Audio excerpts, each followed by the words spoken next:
Today on this Easter Monday, we're talking to St Albans City manager Ian Allinson after the Saints have recorded a 3-0 victory against Weston-super-Mare in National League South. Quite a day, Ian. We're 3-0 up with barely half an hour gone, and it's also almost a throwback to October, November, and so the weather. It's blooming chilly today. Yeah, probably, as I say, a lot of the teams we've done that to probably in the second half, where today we did it in the first half, and it'd have been nice to have gone and finished it off in the second half, and we spoke about it at half time that if we could get a fourth goal, it might be one of them where we could open the floodgates. But fair credit to Weston, they changed their shape at half time. They put extra bodies in certain areas, and they looked a little bit stronger than us. I felt the game 48 hours ago just started to tell in our league second half, but can't take away the first 45 minutes. That's probably the best 45 minutes I think I've seen at this club this season.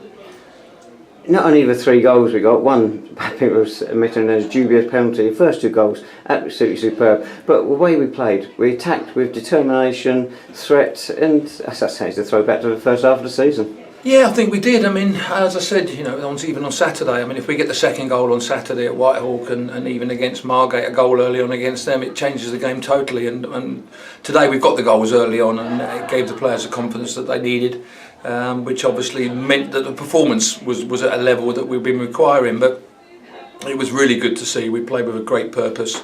The three in midfield really moved the ball really well.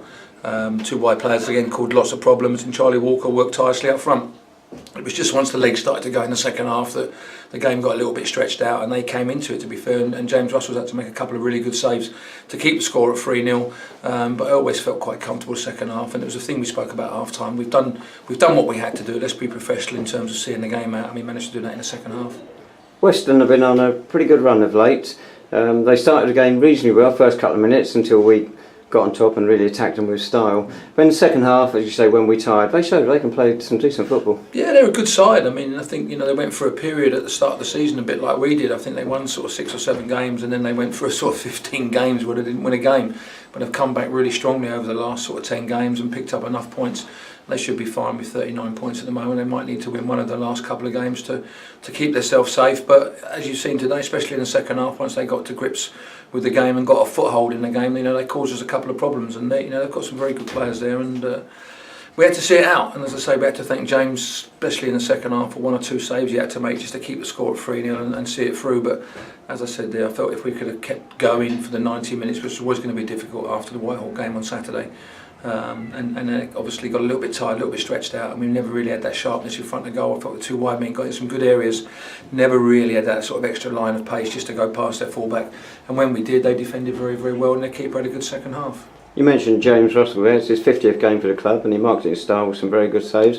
And of course, Weston played on Good Friday, whereas we played on the Saturday, and those 24 hours, I think you hinted at earlier, had a bearing on what happened in the second half. I think so, and especially on these hard pitches as well at the moment. They're very firm, they're very bobbly, and the concentration level is probably double to what it would be on a normal pitch if it was quite soft. So it's quite difficult. It is jarring, and especially some of the boys that haven't played a number of games. You're looking at Kieran and Sol, are both coming from the leagues below and getting used to the level at this level of the Conference South. David Noble, for him to play 2 games in 48 hours is a fantastic achievement at 35 years of age, and I felt first half today he was absolutely outstanding.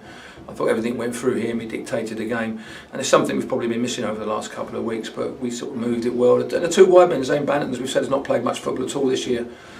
He's come in, I think it's his 5th, 6th game now, and Sean's come back from being out the side for a couple of weeks, and his performances have come back to a level that was at the start of the season. So overall, really pleased. I say the 2 centre halves have kept a clean sheet, apart from 1 sloppy bit of play from Jack Saville in the second half, where he mistimed the back pass back to Russell.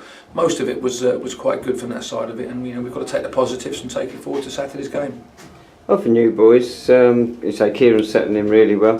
One that's really caught my eye, I thought he played really well Saturday. He's probably the best player on the pitch, and he was certainly first half today, if not the whole game. Solomon Sambu in the centre and midfield. Yeah, he's done very well. I mean, we have to look at his pedigree as well. I mean, he's played in the FA Youth Cup final for Fulham against Chelsea a couple of years ago. So he's got a good pedigree. He's probably just lost his way a little bit in terms of where he's been playing and the level he's played at. So hopefully we can work hard with him.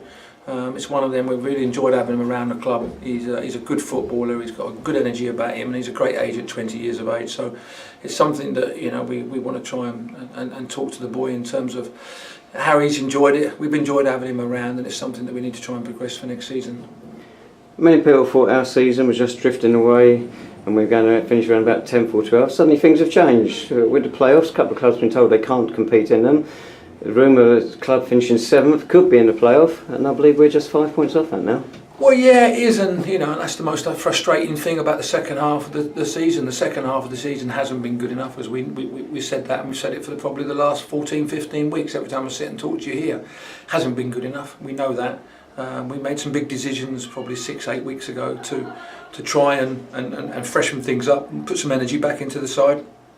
And it's probably taken a little bit longer than expected, but some of the performances over the last 3 or 4 weeks have been really, really positive. And we could have got maximum points at Hungerford. We should have got maximum points here against Margate, and certainly should have got maximum points at Whitehall. Now, if we'd have picked up those 4 to 6 points over the last 3 or 4 games, we'd put ourselves in a massive position now. But all we can do is try and win on Saturday against East Thurrock.